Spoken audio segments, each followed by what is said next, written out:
Peggy 18. Welcome, stranger. Name's Halleck, and it's a pleasure meeting you. I run this little shop. Got enough supplies here to keep you alive and fighting.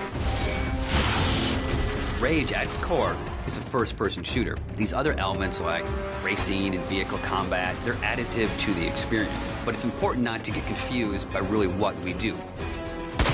We're id, we make first-person games.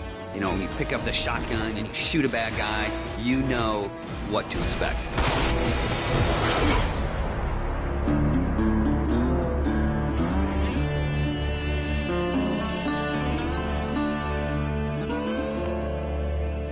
So in Rage, what we've tried to do is in every new environment that you enter, we give you a new weapon or a new ammo type or a new engineering item to keep the experience fresh. And as you play through the game, your arsenal grows and grows. It's a few different elements that really make a weapon good or satisfying. When you hit the fire button, it needs to do something on the other end. And that's where you get the feedback from blowing a head off or seeing a cool death animation. You know, I've always loved shotguns in all of the id games especially. I think if we didn't have a shotgun, a lot of fans would be upset. But the crossbow, because it's so different and so new, it's almost like this utility weapon. My favorite weapon in Rage is the wing stick. Let me guess. You want to know how to throw a wing stick. The wing stick is an offhand, instant throw weapon. The wing stick is such an iconic weapon. It's this bladed death boomerang, and it has like a smart nano targeting core is some of the mythos that we've built into it. And if you time it right, you can chop the heads off the mutants with it.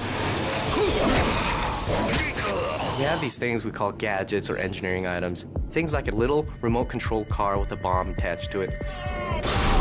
Now you're building this little defense turret. If you have the parts and you have the plans to build it, you can build these anywhere in the world. So now you're running around, you're firing, and instead of just tossing a grenade or just throwing the wing stick, you're tossing down a little defense turret.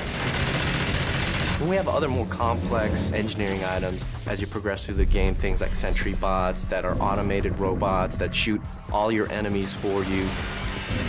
If you utilize some of the other gadgetry items, you can make it a thinking man's game. But it doesn't stray too far from our core mechanics. It's one button. It all follows the same principle. I pay nicely for quality goods. There is an economy, and when people first think about the economy, they think RPG. But the economy is really your tool to manipulate how you want to play the game. It really is this player choice mechanic. So you're picking up this cash and these other cool items, then you sell it and you pick which ammos you want to buy. When you get these new things, you'll want to try it out, and when you do, you learn how that impacts you as the player and how you want to approach a situation. But at every step of the way, we never want the inventory to get in the way. It's there for a reason, it always has a purpose, but we still want to stay true to that kind of action. The world in Rage is about survival and all the elements that the player will need to succeed in surviving. It's up to them how they want to use those gadgets, weapons, and ammo types. Along with the action shooter experience role that we intend for the player to take, we create these different options in the gameplay when you get into an area with all these various implements of death. Or, you know, you may not want to have any strategy. You just may want to kick in the door, pull out your big shotgun, and start blasting away at the bad guys. We really give players the opportunity to engage the enemy AI in the way that's best for them. And we feel that that adds a lot of life and replayability to the game.